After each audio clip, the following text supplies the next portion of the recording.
Commence ta journée du bon pied. Avec la balade matinale sur Radio Gina. Avec Canal Box, la fibre qui vous connecte à l'essentiel.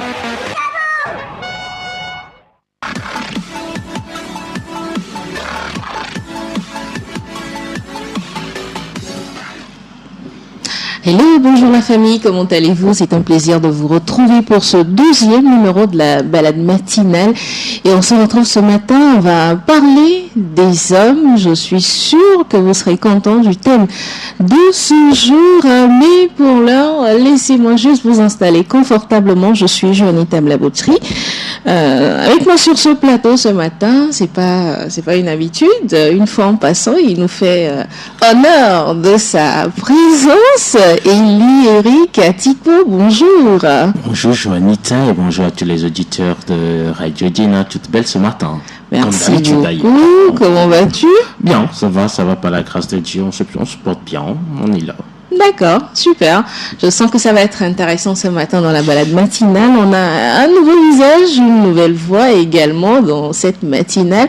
Elle s'appelle Epiphanie Gianni. Bonjour Epiphanie. Bonjour madame. Ça va? Ça va bien. Alors il n'y a pas de madame sur ce plateau, hein. C'est Juanita tout court. D'accord. Ça va? Ça va bien. Bien installée? Oui. Alors tout à l'heure on va parler de beauté. Oui. Mais pour l'heure, on va s'installer confortablement avec le groupe Toufan qui vous souhaite la bienvenue dans la balade matinale. Alors, du Toufan avec Goumin Fracas pour démarrer la balade matinale. J'ai envie de demander, Élie, est-ce que le Goumin, ça existe chez les hommes? Ça existe, hein. Oui. Parfois, le gourmet il te met au régime sentimental. Hein. Comment ça se passe? Raconte-moi. De ta forme, peut-être comme moi, bien en forme. Je parle par expérience, bien sûr. Tu finis par te retrouver comme Epiphanie. Ah oui, ça vous arrive aussi? De 80 kilos, tu peux te retrouver peut-être à 60 ans. C'est possible ça. Non, mais il suffit de véritablement aimer, puis on te donne un bon. Donc vous aimez aussi? Oui, qui dit qui n'aime pas? Qui n'aime pas l'amour? L'amour, il est toujours beau. Mais l'amour fait rêver. Jusqu'à ce que tu reviennes à la réalité. Garçon aime. Aimer. Oui. Jusqu'à avoir Goumin. Bien. Et en tout cas, ça reste à vérifier. Vous voyez Marcus Rashford, il a Goumin, cette performance, ça chute.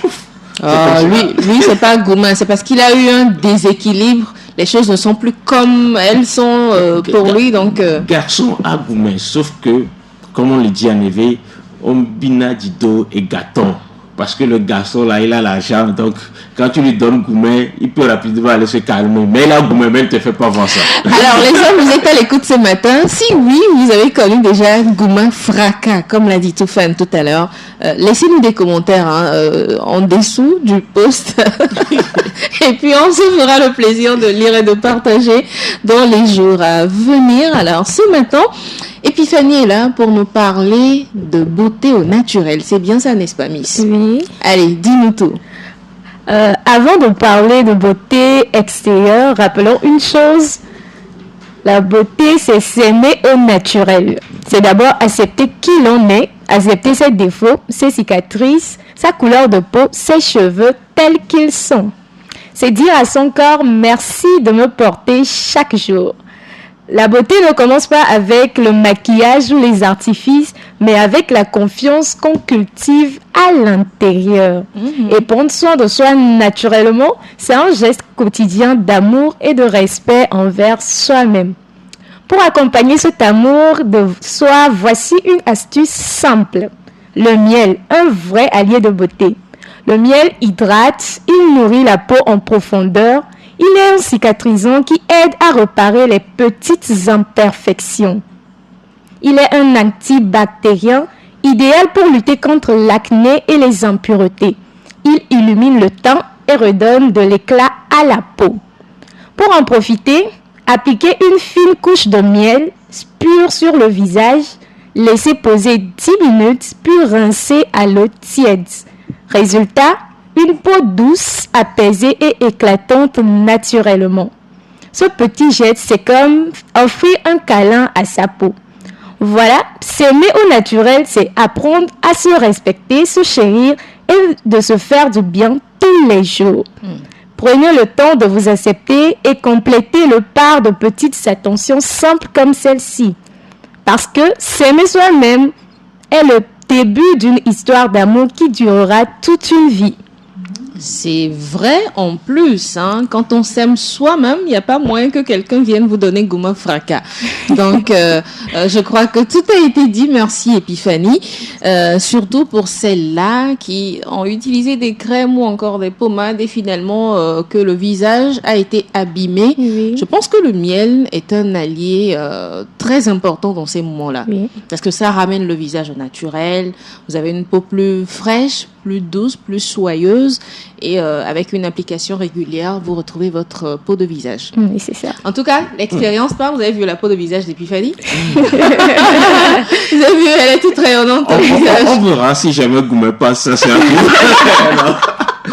Mais à la fin, pour dire que le miel, elle a parlé le miel, c'est vraiment un véritable atout, hein, même Oui. que ce soit en termes de cicatrisation, même jusque chez les chirurgiens dans les hôpitaux, ils utilisent le miel, par exemple, pour aider plus vite à la cicatrisation, parfois même le sucre. Voilà. Et donc, même à la pharmacie, il y a des produits comme L-Mésitran qui sont constitués essentiellement du miel De pour miel. la cicatrisation.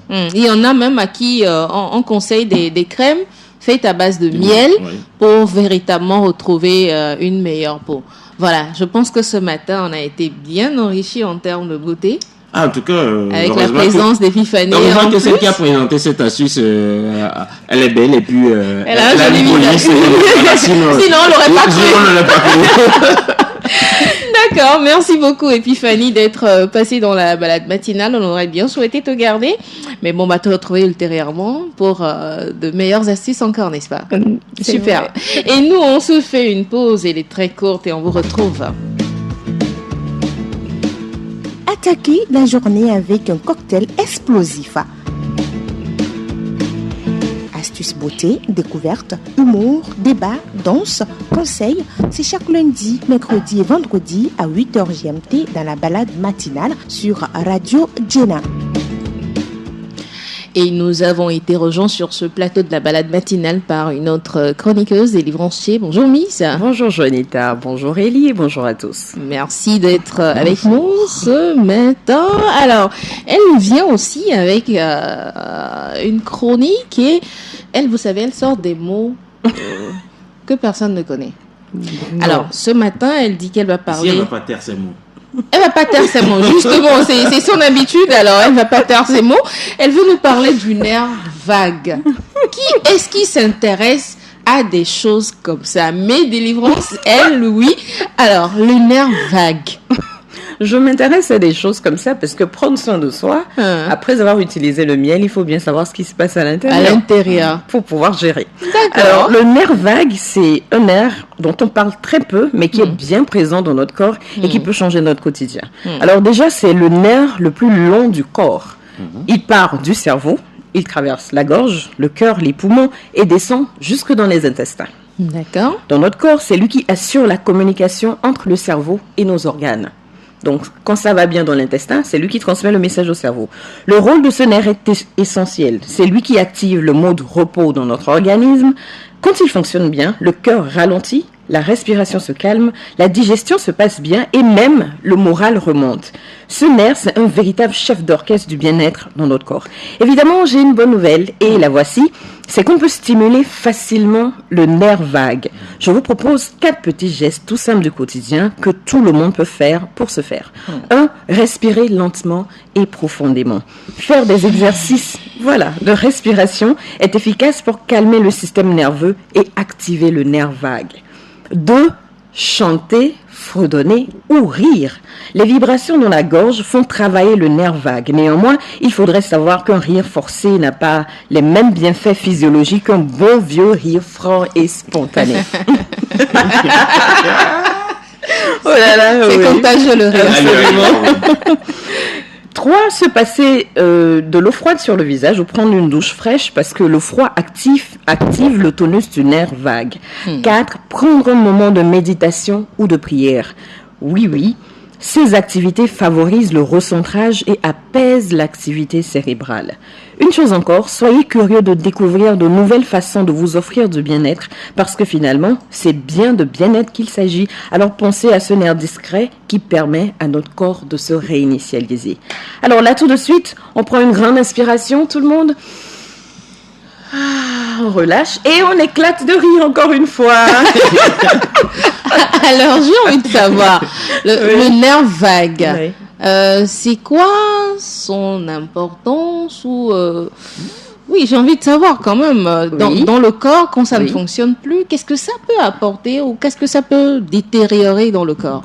Là, je te donne un exemple. Oui. En temps, j'avais parlé du microbiote intestinal. C'est un peu tout ce qui se passe au niveau de l'intestin. Effectivement. Quand ça se passe bien, Oui. il envoie un signal au cerveau. C'est par le nerf que le message passe. Ah. Maintenant, si le message ne passe pas, si ça va bien dans l'intestin ou pas, le cerveau, lui, il ne sait pas. Ok. Donc, c'est par là que ça passe. Donc, en d'autres termes, si vous vous retrouvez dans une salle climatisée et que ça ne va pas, vous voyez les gens suer parce qu'ils vont aller aux toilettes, c'est le nerf. C'est le nerf vague.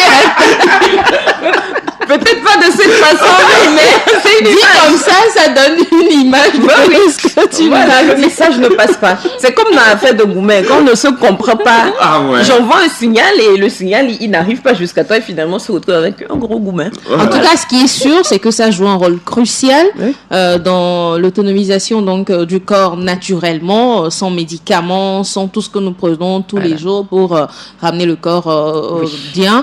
Donc, si vous prenez soin de ce nerf vague, je pense que vous également, vous vous porterez bien. Voilà. Et comme elle l'a dit, riez souvent, rigolez, passez de bons moments à ne faire que ça, rigoler pour stimuler donc ce nerf vague. Merci Délivrance. Avec plaisir. Allez, nous passons maintenant au thème qui nous rassemble ce matin. La charge mentale chez les hommes, on en parle. Alors, messieurs qui êtes à l'écoute, j'ai bien envie d'avoir vos avis, ça m'intéresse. Laissez-nous des commentaires, on fera une partie de cette émission par après pour savoir ce qui n'a pas été dit et qui pourra être redit. Alors, Monsieur Atiko. Oui, Madame Joanita. La charge mentale chez les hommes, est-ce une réalité?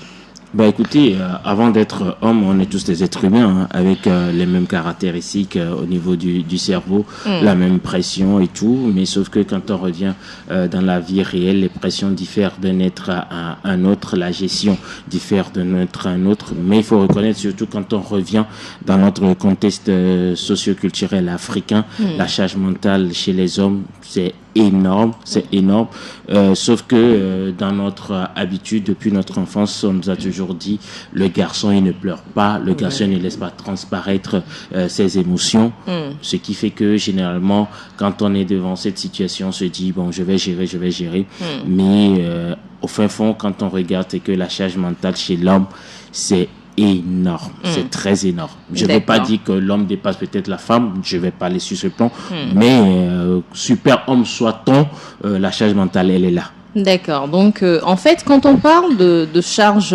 mentale, on parle de ce que nous avons à faire au quotidien et qui nous surcharge. Je prends juste un homme qui travaille de 7h à 22h, par exemple, sans pause. Parce qu'il y en a qui le font, hein. Oui. Il y en a beaucoup qui le font comme ça, sans pause, et qui sont tout le temps contraints d'utiliser les méninges sans repos, et qui rentrent encore à la maison. Bon, il y a forcément quelque chose à faire dans la maison, hein, avant d'aller se coucher. C'est pesant pour les hommes, selon toi? Oui, je pense que c'est extrêmement pesant et que c'est aussi double. Parce que, je me dis, un homme, il est censé être performant dans son travail. On attend de lui qu'il soit un roc solide en tout temps et en toute situation. Comme il vient de le dire, la faiblesse chez les hommes, c'est pas bien vu. Depuis l'enfance, on t'inculque ça. Les garçons, ça pleure pas. Et tu grandis avec ça. Maintenant, au travail, il faut être performant. Mais quand vous rentrez à la maison, comme tu viens de le dire, il y a des choses à faire. Mais en plus de ça, on attend d'un homme, quand il rentre à la maison, qu'il soit tendre. On attend qu'il soit celui qui écoute la femme. Quand elle va commencer à se plaindre, elle va dire j'ai passé une mauvaise journée, il s'est passé que l'homme soit là. Il faut qu'il soit là. Et s'il n'est pas là, on va le fustiger pour ça. Mais ça aussi, c'est une charge, parce que lui aussi, quand il rentre, peut-être qu'il a bien envie de parler de ce qui s'est passé, mais on n'a pas forcément le temps d'écouter, parce que c'est lui qui est censé être fort. Donc tout se repose sur lui. Et moi, je pense que c'est une charge énorme que les hommes portent, mine de rien. Bon, peut-être qu'on n'en parle pas souvent parce que bon, ils jouent aussi. On les croit fort. Bah, ils jouent aussi un peu les machos, il faut le dire. Donc voilà, on les écoute pas tellement. Ils n'aiment pas trop dire que voilà, je souffre, ça ne va pas, il faut quand même que quelqu'un m'écoute ou me vienne en aide. Non, on se dit, ça va, je vais gérer, je suis un homme, ok, au moment où, avec ta femme ou avec ta compagne, elle sera en train de dormir, tu vas bien sûr te coucher, être à côté, mais toi tu passeras des nuits blanches parce que au même moment, c'est vrai, quand tu es homme, écoutez, avec de la responsabilité, femme, enfant, foyer à gérer et tout, le boulot à côté, la charge mentale devient assez énorme. Comme elle l'a dit, tu es attendu au service pour donner le meilleur de toi-même, pour avoir la performance, pour donner de la qualité. Ton patron, il ne cherche pas à savoir véritablement qu'est-ce qu'il y a, qu'est-ce qui ne va pas à la maison. Tu dois rendre peut-être 5-10 rapports par jour, tu te démènes pour pouvoir les rendre. Au même moment, à la maison, il y a la femme aussi qui est là, qui attend que tu sois là aux petits soins, que tu sois l'homme le plus fort. Toutes les situations, on revient déverser ça sur toi.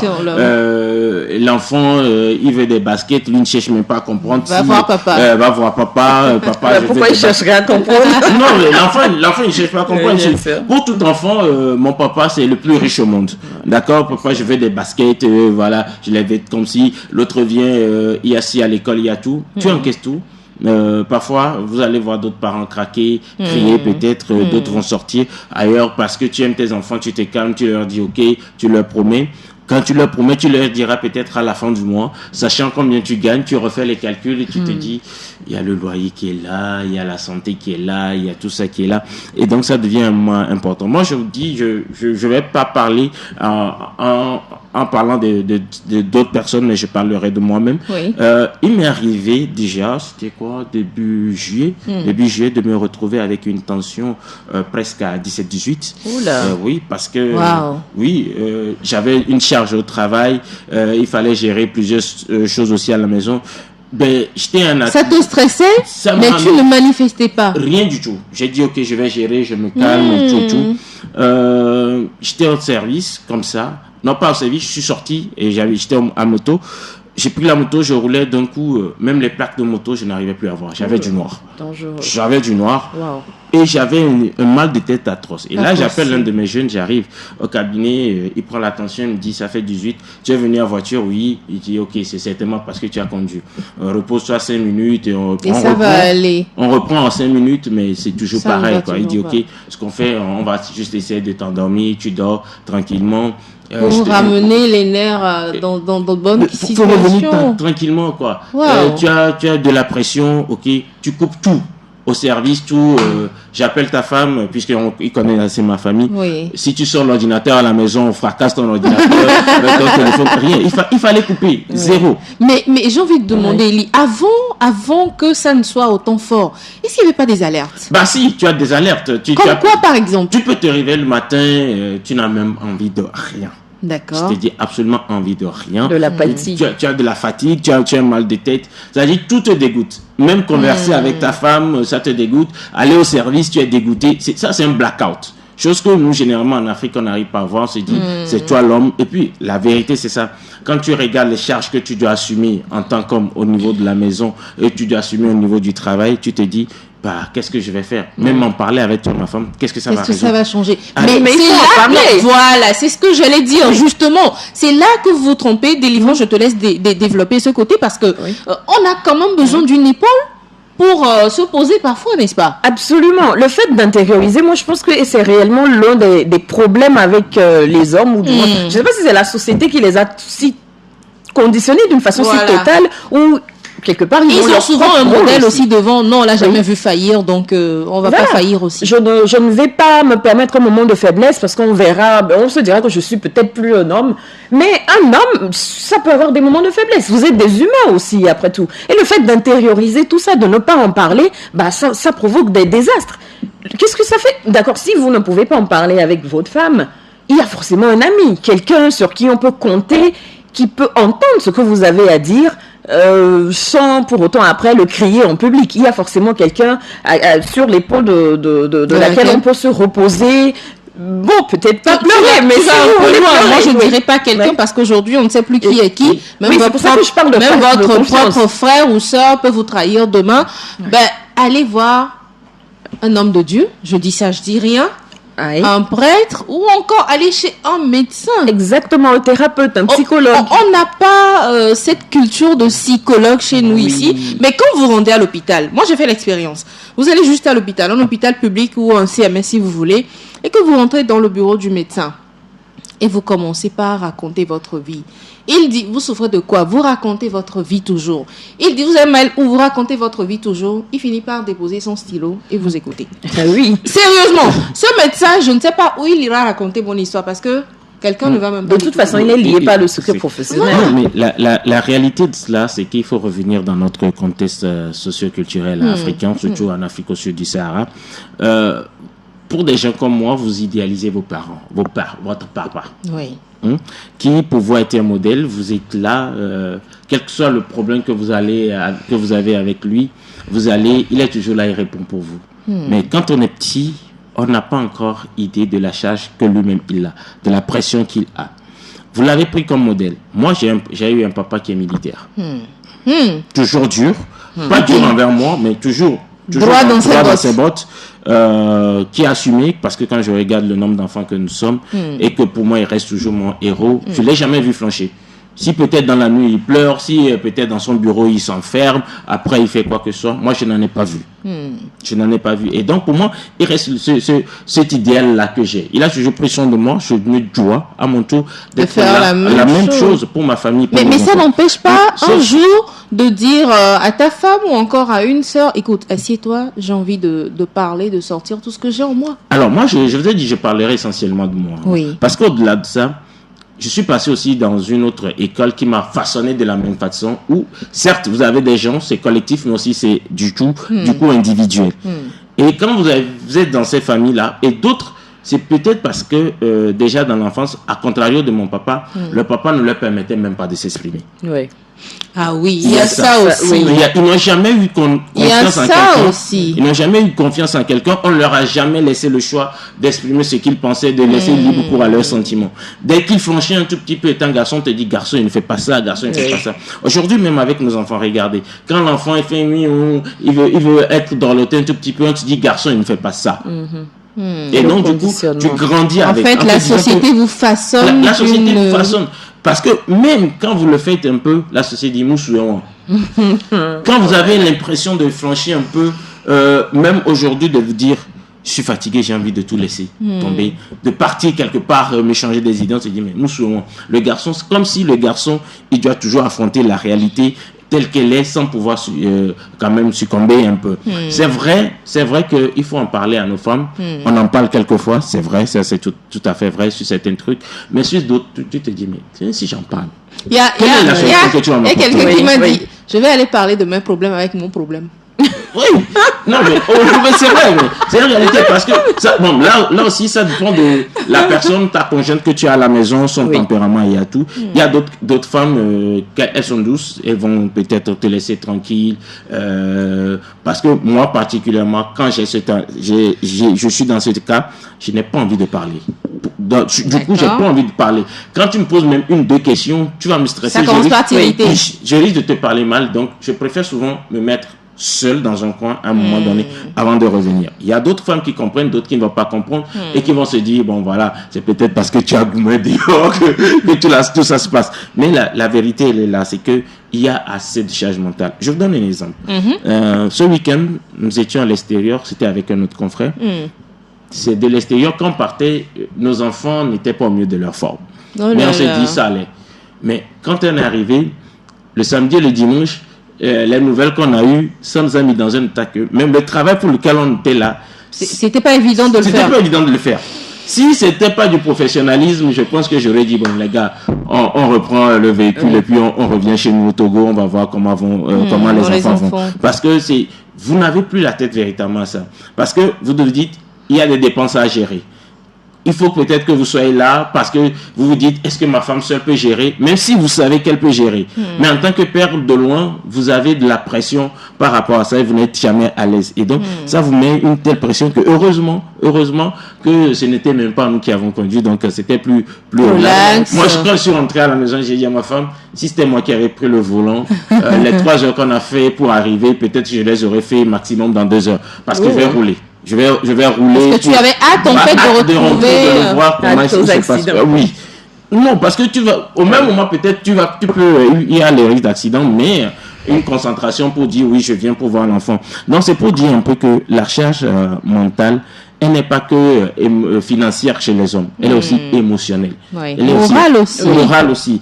Émotionnelle dans ce sens où la personne avec qui tu es, quand tu finis au travail avec toutes ces charges que tu as, j'ai des amis qui n'ont même pas envie de rentrer. C'est pour ça que la plupart se retrouvent autour des pots à traîner jusque tard dans la nuit. Dans la nuit, vous allez les accuser ou ils rentrent, peut-être ils préfèrent sortir. Il a la télé à la maison pour suivre la Ligue des Champions, mais il va préférer aller traîner dans un bar où il y a du bruit, discuter de tout ça pour essayer d'évacuer. Mais l'essentiel au-delà de ça, c'est d'en parler. Mais sauf que quand on vit en Afrique, je reste toujours dans notre contexte, quelle culture de psychologue nous en avons? Malheureusement, on n'a pas de psychologue sur le plateau. Je pense que pour la partie de cette émission, on va faire référence à un psychologue pour quand même faire savoir à nous, Africains, que c'est pas tabou d'aller consulter un psychologue. Parce que moi, Africain, tu te dis, quand j'en parle, c'est comme si je suis faible, en fait. Bon, est-ce que je peux rebondir sur la question? Oui. Je pense que oui, notre société n'aide pas. Depuis, je ne sais pas combien d'années on retourne en arrière, ça a toujours été comme ça. L'homme est censé être en roc solide. Il ne peut pas parler de certaines choses. Aller voir un psychologue, c'est mal vu.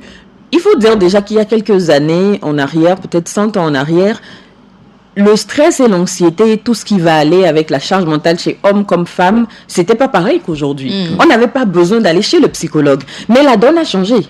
Tout a changé. Le monde tel qu'il est conçu maintenant, emmène beaucoup de stress et d'anxiété et tout ce qui va aller comme charge. Donc, moi, de mon point de vue, ce qu'il faut faire, c'est maintenant, il faut changer l'équation. Si on n'est pas parvenu à le faire pour nous, au moins pour nos enfants derrière, aller voir un psychologue, parler à un thérapeute. Moi, j'ai juste envie de poser une question à Elie. Excuse-moi de t'interrompre, Délivrance. Quand, par exemple, ça ne va pas dans le foyer, je parle d'un cas général en Afrique, quand ça ne va pas dans le foyer, qu'est-ce qu'on fait?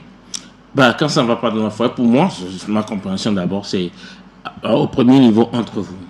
Est-ce que vous pouvez en parler? Si entre vous ça ne va pas, qu'est-ce qu'on fait? Alors, si entre vous ça ne va pas, vous devez avoir quand même un proche. Un proche? Oui, d'autres choisissent peut-être les pasteurs. Un pasteur. D'autres les prêtres. Oui, les parents. Leurs leaders religieux. Mais c'est la même chose. Chez les parents. C'est la même chose, je pense. Quand ça ne va pas intérieurement, il faut forcément avoir quelqu'un à qui se confier. Et comme on le dit, il n'y a pas forcément des gens de confiance autour de nous, mais choisissons donc quelqu'un de neutre. Non, c'est le principe. Le principe, c'est de pouvoir en parler. C'est de pouvoir en parler. Mais parfois, vous avez des difficultés à en parler. Je vous ai donné le cas de certains à qui on n'a pas donné le temps de s'exprimer. Oui. Véritablement. Donc, dans l'enfance, déjà, il a cette difficulté. Il grandit avec. Vous avez peut-être quelqu'un qui en a déjà fait les frais, il en a parlé à quelqu'un, et ça s'est retourné contre lui aujourd'hui. Oui. Parce que aller le dire, peut-être, c'est de sortir certaines choses que vous avez à l'intérieur. Vous allez dire un secret. Un secret que je vous dis, Juanita, n'est plus un secret. Aujourd'hui, je vous parlerai peut-être à tout hasard d'Épiphanie. Je viens de dire, Épiphanie m'a fait ci, ça, sans toutefois connaître la relation que tu as avec Épiphanie. Qui ne dit pas que Épiphanie c'est ta cousine quelque part, ou c'est ta CP que moi je ne sais pas, ta meilleure copine. Et que demain on va se retrouver ensuite pour... Je vais en parler. Voilà. Donc tu te dis, ce n'est même pas la peine d'en parler. Ok, je suis un homme, je vais essayer de me calmer, de gérer. Moi, la preuve, je vous donne une autre. Vous étiez là quand ma maman est décédée. Oui. Le jour-là, à l'hôpital, je me suis tenu un homme, j'ai géré jusqu'à ce que tout le monde ne vienne, ne parte, les salutations et tout. J'en avais marre, moi, de ces salutations. J'en avais marre. Ça, je vous le dis sincèrement, j'en avais marre. Mais j'ai tenu le jour. Quand je suis rentré à la maison, c'est seul dans ma chambre que je me suis mis à pleurer, à regretter, à regretter certains de nos moments où je n'ai pas été peut-être doux avec elle, à regretter des moments que je n'aurais plus avec elle. Mais le lendemain, c'était un mardi, le jeudi, Le jeudi, il y avait encore ces histoires de salutations. S'il y avait la directive de Jenna, mais je suis sorti de la maison, quoi. Je suis au bureau, oui. Je viens au bureau tranquillement, je passe à autre chose. Et j'ai été mon téléphone. Il y a ma soeur à la maison qu'elle reçoit les salutations. Moi, j'en avais marre. Donc, ça voudrait dire que moi, j'ai pu m'exprimer, j'ai pu prendre une décision. Oui. Certains ne c'est sont pas le cas pour chez tout le certains. monde. Je comprends maintenant pourquoi il y a des hommes qui prennent la fuite dans les foyers. Ah oui. Parce qu'arrive un moment, si vous n'arrivez pas à vous exprimer, si vous n'arrivez pas à sortir ce qu'il y a à l'intérieur de vous, vous préférez Justement, quitter tranquillement que Justement. d'avoir à vous justifier. Justement, parfois, on va les accuser qu'il est responsable, il est tel. Tant qu'on ne t'a pas raconté l'histoire, tant que tu ne connais pas l'histoire, tu vas l'accuser. C'est la personne qui te raconte l'histoire, c'est un peu comme l'histoire du chasseur et du lion. Parce que quand le chasseur il va à la chasse, il voit le lion, quand il revient au village, ce qu'il vous dit qu'il a fait au lion, si le lion devait raconter ce qu'il a fait au chasseur, vous ne pouvez même pas imaginer. Il y a différentes versions à la même touche histoire. un tout petit peu à l'histoire. Voilà. Oui. Et donc, du coup, ils se disent, écoutez, j'en ai marre. Peut-être sa femme à la maison n'aide pas. Peut-être ses enfants à la maison n'aident pas. aussi. Peut-être il se dit, sur qui je vais me reposer finalement. Ouais. Ma soeur, mais parce que parfois tu te dis, si je raconte à telle personne, l'objectif, c'est de m'aider à trouver une solution. Si vous ne pouvez pas m'aider à trouver une solution, À quoi ça sert d'en ça parler? sert à quoi de vous en parler? Mais ça dépend. Parfois, juste le fait d'en parler, ça aide. Je me souviens d'un numéro du podcast Les mots comptaient où j'ai demandé l'avis d'un psychologue par rapport au fait de parler de ce qui nous préoccupe ou de ne pas en parler. Il m'a répondu, la vraie question, ce n'est pas de savoir s'il faut en parler ou pas. C'est de savoir à qui en parler. Voilà. Donc, il faut sonder la personne en face de vous. Je pense que si on ne peut pas avoir confiance en quelqu'un, on devrait le sentir. Ça se sent. Non, Et puisque puis, moi, Pas forcément, pas Oui. forcément. Vous savez, La les for- relations humaines, ça varie avec le temps, ça se modifie. mais maintenant, ça dépend du Il y a type de beaucoup de secret. paramètres aussi. Parce que moi, je Oui. dis souvent une chose, la confiance, elle s'acquiert. Oui, Ouais. Je ne l'ai absolument. pas pour faire confiance à qui que ce soit. Je suis C'est d'accord. avec le temps Oui. que vous allez faire confiance à quelqu'un, peut-être sur le long terme. Oui. Maintenant, comme il dit, aujourd'hui, je peux vous faire confiance, mais les relations vont fluctuer. Oui. Absolument. Peut-être je vais m'éloigner de vous pour Oui. une raison quelconque. Ou une autre. Peut-être on ne s'est pas entendu sur un point. Peut-être il y a une... Donc c'est vrai, je suis d'accord aussi qu'il faut choisir la bonne personne. Mais aujourd'hui, la vérité, c'est de savoir vers qui. Pour moi, si on me proposait une solution aujourd'hui, je vous dirais simplement, trouver un psychologue qui est loin de vous. Exactement. Que vous ne connaissez pas. S'il faut peut-être, je ne sais pas, je dis n'importe quoi, aller à l'hôpital de Thiévier, je trouve un psychologue que vous ne connaissez pas, avec qui vous pouvez en parler. Même si lui va donner cet exemple à quelqu'un, il dirait, mais j'ai reçu un patient qui a vécu ça. Et Mais ça sans a aller marché. aussi dans les détails. Voilà. Absolument. Mais il ne te connaît pas. Celui à qui il parle peut-être ne me connaît pas. Et donc, là, peut-être je me suis soulagé. Mais si dans ce cas de figure ici, où on est tous du groupe Jenna Media, je réfléchis. Est-ce que je peux y aller? Il y a des intérêts inavoués Oui. aussi. Si c'est à la maison, est-ce que... Généralement, je vais avoir peur d'ailleurs de ma belle famille. Ouais. Je n'ai pas besoin d'aller... Je me dis, j'ai pas besoin d'aller chez ma belle famille, leur raconter. C'est comme si je me faisais voir mon dessous. Ça, je suis d'accord. En famille. Ok, qui est proche, oui, peut-être Maman, papa.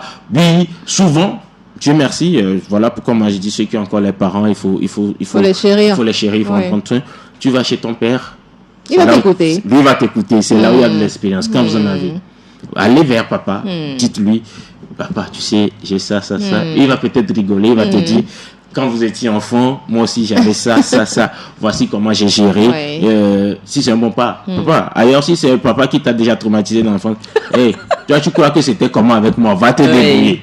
C'est aussi ça le C'est problème ça, ce n'est pas africain, toujours le la contexte meilleure option, africain. Voilà. Peut-être si c'est ton beaucoup- frangin, peut-être comme Marius, bon, parfois c'est bon quand même de raconter. Ouais. Lui se moque de toi et puis après, Bah, c'est à vous autre en chose. rigolez et puis c'est bon, ça passe. Mais c'est que toujours est-il que, quoi qu'on dise la difficulté, c'est qu'à un moment donné, il faut en parler. Parce que quand je vais parler de mon cas où ma tension est partie, le médecin que j'ai eu C'est un jeune que moi j'ai eu à l'école, j'étais leur aîné déjà.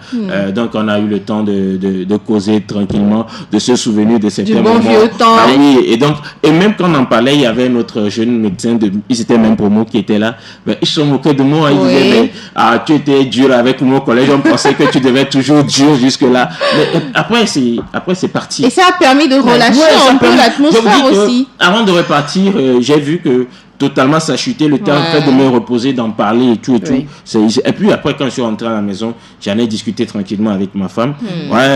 Ce sont des médecins, ils m'ont mis une semaine de couper totalement avec le travail et tout ce qui peut mettre la pression, de les éviter et tout. Ça a payé. Ça a payé. Un autre, parmi eux, un m'a dit, mais ancien, vous allez mourir, hein. Vous allez mourir, on va venir vous enterrer. Le stress, ça ne va pas vous amener quelque part. Même ça, si votre plaisir, vous connaissez le football, allez regarder le foot. Si votre plaisir, c'est de danser, c'est danser. Si c'est de chanter, chantez. Si c'est de courir, courez. Oui, parce que finalement, quand on a une charge mentale élevée, la meilleure chose qu'on puisse faire, c'est de s'éloigner de la source du problème. Et en général, on se dit, c'est compliqué. Si c'est le travail, je ne peux pas laisser tomber mon travail. Si c'est mon couple, je ne peux pas quitter le couple et tout. Mais il faut trouver un moyen de le faire. Il faut partir, s'éloigner une semaine. Vous allez à une retraite à Palimé ou je sais pas, vous respirez de l'air frais. Vous regardez autre chose que vos enfants. Oui, nos enfants, on les aime, mais il faut dire que les enfants, c'est une énorme source de stress. La femme, le conjoint, c'est une énorme source de stress. Il faut s'éloigner. Et souvent, moi, je dis, pour ceux qui travaillent même, écoutez, on regarde nos congés, mais il faut les prendre. Moi, depuis cet épisode-là, écoutez, je ne discute pas.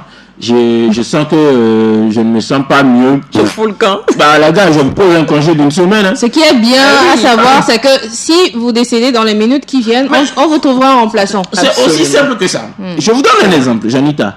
Vous tombez, je suis chrétien, ça ne va pas arriver. Vous tombez dans un instant. Vous tombez dans un instant. On va tous paniquer. On va juste arrêter la caméra. On fait une pause, quelqu'un d'autre vient s'asseoir à ma place. Puis l'émission continue. Je vais vous dire, même vendredi, vous avez une émission. Les auditeurs, ils attendent leur émission. Et donc, on va dire, délivrance, tu peux, Edwige, tu peux, Elie, tu peux. Rapidement, on a trouvé une solution. Mettons quelqu'un en attendant de trouver quelqu'un d'autre pour y aller. Et donc, moi, je veux dire... Il y a un chef à moi qui dit les indispensables sont au cimetière. Ah oui, les indispensables sont au cimetière. C'est vrai en plus. Sérieusement, parce que le patron qui vous met cette pression, il va survivre, il va continuer. Bien sûr. La femme qui vous met cette pression, après elle va vivre, elle va trouver un autre conjoint. Bien sûr, c'est vite fait. Mais écoutez, pensez à vous et vous dites, moi, là, présentement, je suis là parce que j'ai posé mes congés, je vais en jouir. Vous m'appelez, moi, je le dis, hier, dans mon téléphone, j'ai vu les numéros, les 2 appels du bureau. Je ne vais pas répondre. J'ai pas envie de prendre vos stress. Laissez-moi tranquillement. Allez, j'ai pris mes congés, c'est pour m'éloigner du boulot. Je n'en veux pas, je ne veux pas de stress. Et donc, cette charge-là, au moins, je sais que si ça fait 100, c'est rempli à 100%. Ça va descendre au moins. Au moins, j'ai déposé 50. Je suis là. Dans ma maison ici. Je vais finir, peut-être je vais rester, je vais rigoler. Ça va encore baisser à 25 et je repars tranquillement. Au moins, au lieu de mourir à 60 ans, peut-être je vais vivre et mourir à 80 ans. Alors, j'ai une question pour vous, mais elle vient tout à l'heure. Si vous nous rejoignez, chers auditeurs, vous le faites bien. On parle de charge mentale chez les hommes ce matin. Malheureusement, une réalité bien négligée dans le contexte africain que nous découvrons. En fait, c'est plus qu'une réalité chez les hommes, selon ce que j'ai eu à écouter de gauche et à droite. Alors, j'ai envie de savoir, qui est le plus fort mentalement, l'homme ou la femme? La femme. Pour moi, c'est la femme. La réponse a fusé net. Non, pour moi, c'est la femme. L'homme, nous essayons de jouer au dur. Mais c'est pas ce que nous pensons, hein. Non. Ce que les femmes encaissent, pour moi, ce que j'en ai vu, et en milieu professionnel, ce que j'ai vu les femmes subir, mais être toujours là, toujours tenir, je me dis, moi, homme, je peux pas. C'est vrai, on se dit, on est fort, on fait ci. C'est juste une carapace, en fait. D'accord. Moi, je vais vous dire une vérité. Pour tout homme qui va se dire, je suis dur, c'est que, désolé, hein, c'est une carapace qu'il met. Au fond, s'il y avait un appareil pour le voir, ou s'il veut être franchement ouvert avec vous, je vous dis que vous direz, ça ne va pas. Imaginez ce qu'on n'imagine pas une seule seconde, ce que les femmes endurent. Et pour moi, la femme, Dieu l'a conçue de manière à être plus dure, à encaisser, à pouvoir réussir. C'est peut-être difficile à démontrer, hein, Mais si vous voulez véritablement qu'on soit franc avec vous, pour moi, la femme reste l'humain le plus fort mentalement. Et je suis tout à fait d'accord avec ce qu'il dit, mais je ne m'attendais pas à ce qu'il le dise, en fait. Peut-être qu'ils le reconnaissent, parce que la plupart des hommes... Il est dans la réalité. Il est absolument dans la réalité. C'est vrai, les femmes, elles encaissent des choses terribles. Même moi, en tant que femme, j'ai rencontré des femmes qui ont encaissé des choses et j'étais waouh. Et les hommes, ils n'arrivent pas à encaisser la moitié de ça. En fait, le côté je suis fort, c'est juste physique. Mais dans la tête, une femme, c'est un roc. Elle passe au travers. Et vous verrez des femmes entrer dans la douche, pleurer à chaudes larmes, se doucher, se maquiller, ressortir avec un sourire. Absolument. Vous vous dites, mais celle-là, elle n'a aucun problème dans sa vie. Ouais, absolument. Les femmes, c'est, je sais pas moi, ce sont des monstres. Dans la tête, on peut pas nommer une femme sur le même pied d'égalité. En tout cas, c'est mon point de vue. Clair. Mais je suis contente parce que Elie l'a dit, parce que si c'est que moi qui le dis, on va dire c'est une femme, donc voilà. Mais lui, il sait de quoi il parle, il le reconnaît. Donc nous, les femmes, on est les plus fortes. Voilà. Alors, on se complète. Moi, je vous donne simplement un exemple. Vous prenez une femme dont le mari décède un peu tôt. Bon, moi, je vais prendre mon cas. J'avais 10 ans quand mon père est décédé. Oui. Jusque-là, finir mon parcours. J'étais avec ma soeur, finir mon parcours et tout. Il n'y avait que notre mère, quoi. Elle me protégeait de tout. Lorsque moi j'ai grandi, j'ai eu le bac après, parce que je n'étais pas à la maison souvent, qu'elle me racontait avec ma soeur certaines réalités. Est-ce que moi je pouvais subir ça? Je pouvais tenir. Je ne sais pas, même si mon père militaire soit-il aurait pu tenir face à ça. Vous regardez des femmes, quand une femme décide d'y aller, c'est qu'elle va y aller, quoi. Vous pouvez beau faire, vous pouvez tout faire, vous n'allez pas la ralentir. Mentalement, elle tient le choc. Comme vous l'avez dit, elle peut pleurer d'un instant et d'un coup, elle change. Ça devient cette gaieté et tout. Simplement, prenez une femme qui élève seule un enfant seulement. Vous n'allez pas imaginer le sacrifice qu'elle fait, le mental, tout ce qu'elle subit pour pouvoir le faire. Je connais une femme qui vend que du con. Comme on aime. Aujourd'hui, c'est pas que du com, mais c'est le meilleur commerce au Togo. C'est vrai. Qui a un seul enfant. Oui. Et elle a vu une opportunité, on dit, il fallait 800 000 pour ouvrir un dossier pour aller au Canada et tout. Je suis amené au directeur de cette agence-là.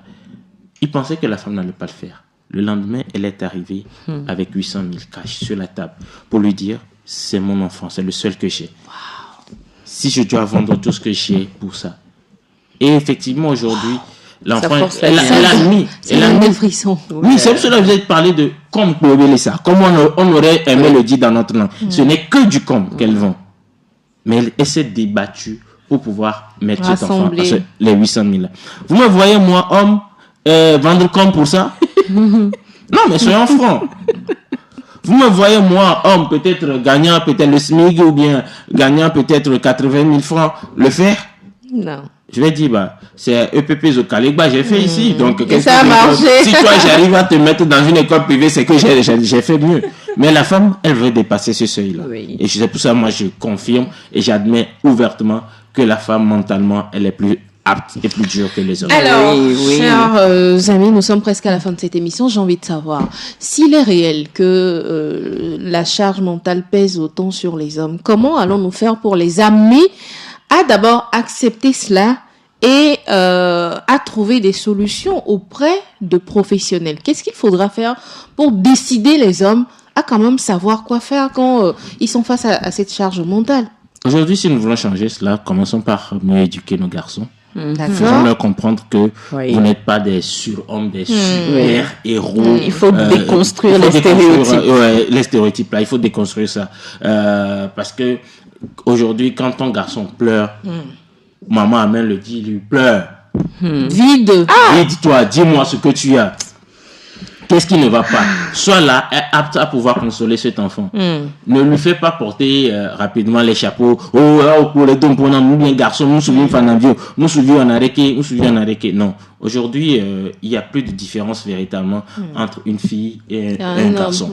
Ce que l'homme peut faire, la femme peut faire aussi. Et donc, je vous donne l'exemple, peut-être c'est un peu rédhibitoire, on va le dire.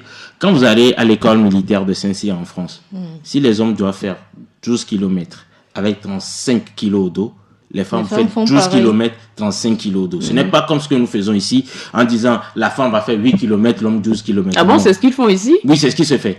Quand vous arrivez... La formation militaire ici, Oui, c'est ça? c'est comme ça. Même quand vous arrivez quand même sur même les championnats, vous allez voir les championnats d'athlétisme, les barèmes et tout. Même dans nos écoles. Moi, je dis, il faut commencer par là même, dans nos écoles. Au niveau de l'athlétisme et tout, les barèmes doivent être les mêmes pour tout le monde. Pour comprendre qu'on est tous sur le même pied d'égalité. Parce que vous savez qu'il y a des femmes qui ont plus de ténacité, plus d'endurance que certains hommes. ben En oui. général. Moi, si vous me mettez une corde de grimper ici, moi, je vais détester. Peut-être une fille à côté, elle va kiffer ça. Oui, Voilà. il y en a beaucoup qui Donc, aiment en voilà. plus. Donc, du coup, vous voyez, il faudrait qu'on commence par déconstruire les choses à partir de nos enfants pour leur dire, tu peux parler et tout et tout. Et toujours maintenir l'éducation et la sensibilisation chez les hommes. Et moi, je pense que, je ne sais pas s'ils ont une association, les psychologues, ils doivent pouvoir faire... Communiquer. Communiquer beaucoup Voilà. autour. Communiquer. En Aujourd'hui- parler, dire que venir nous voir, ça Aujourd'hui, peut vous aider en ouais. fait. Aujourd'hui, vous regardez combien de personnes connaissent les cabinets psychologiques ou bien connaissent l'importance des psychologues. Je le dis, dans cette mesure où j'étais passé, il y avait un psychologue à côté. Mais certes, tu n'as pas décidé de parler parce que c'était trop proche.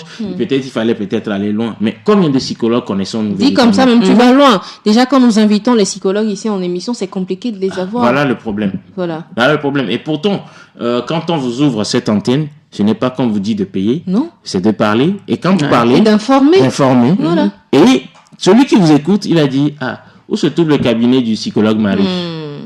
Même si vous ne le faites pas parler on va rappeler la radio quand même pour Il demander. faut cette Oui. éducation-là. Il faut Je cette pense que éducation. ce n'est que comme ça qu'on va déconstruire les mentalités chez les Oui. hommes. Délivrance rapidement, qu'est-ce que tu penses qu'on peut ajouter à ce qu'Elie a dit? Je pense qu'il a un peu tout dit. Oui. Il faut réellement qu'il y ait ce travail qui doit être fait dans toute la société. Les hommes, ce ne sont pas des superman. Il faut qu'ils puissent parler de ce qui ne va pas. Et le côté l'éducation, c'est très important. Ça ne sert à rien de dire à un petit garçon, tu n'es pas censé avoir mal alors que c'est un être humain, qu'on le frappe, il va pleurer. Ça ne sert à rien. Il faut laisser tomber cette histoire de on est des rocs, on peut sauter par-dessus l'océan. Un homme, ça a mal. Justement, on Et- apprend beaucoup de l'autre côté de l'océan, mais on n'apprend pas ce qui est bon réellement chez eux. Eux, ils savent aller chez les psychologues, nous non. Ben ouais. Voilà. Il faut pouvoir dire aux petits garçons depuis l'enfance, si tu as un problème, il faut en parler. C'est pas la peine d'intérioriser, de te dire, je vais y arriver tout seul. Dans sa vie, au cours du parcours de la vie, à un moment ou à un autre, on a besoin de quelqu'un pour nous aider. Même si c'est un inconnu, moi j'ai l'habitude de dire, c'est plus facile de parler à un inconnu qu'aux gens qu'on connaît. Parfois, j'ai envie d'arrêter quelqu'un dans la rue et de lui déverser mes problèmes dessus et de partir parce il y a des que gens qui vont t'écouter. quoi. Bien Oui, sûr. tranquille. Bien Et ça aide. Ça aide. Même quand on en parle, vous regardez quand aujourd'hui on va faire les recherches sur le taux de suicide partout, vous allez voir que les hommes sont en tête de ouais, liste. Hein. ouais. Les hommes sont en tête de liste en termes de suicide. Donc vous voyez totalement que c'est important. Allez, on arrête le débat pour aujourd'hui. Vous savez, les hommes, vous êtes aussi des hommes, hein. Vous êtes aussi des êtres humains comme le commun du mortel. Votre rôle n'est pas que d'assumer tout ce qui se passe dans votre maison, tout ce qui se passe autour de vous, mais de savoir aussi que vous avez de l'importance. Imaginez que votre tension monte comme pour celle d'Elie et qu'on n'arrive pas à vous sauver et que vous partiez. Comment votre famille pourrait s'en sortir sans vous? Donc, vous voyez un tout petit peu. Essayez de savoir que vous pouvez compter sur quelqu'un. Voilà, la charge mentale, c'est une question de tout le monde. C'est cette, je sais pas, ce poids invisible que nous avons devant nous et qui nous bloque tout le temps. Donc, messieurs, nous vous exhortons ce matin à faire plus confiance à la nature, à la société qui peut vous aider.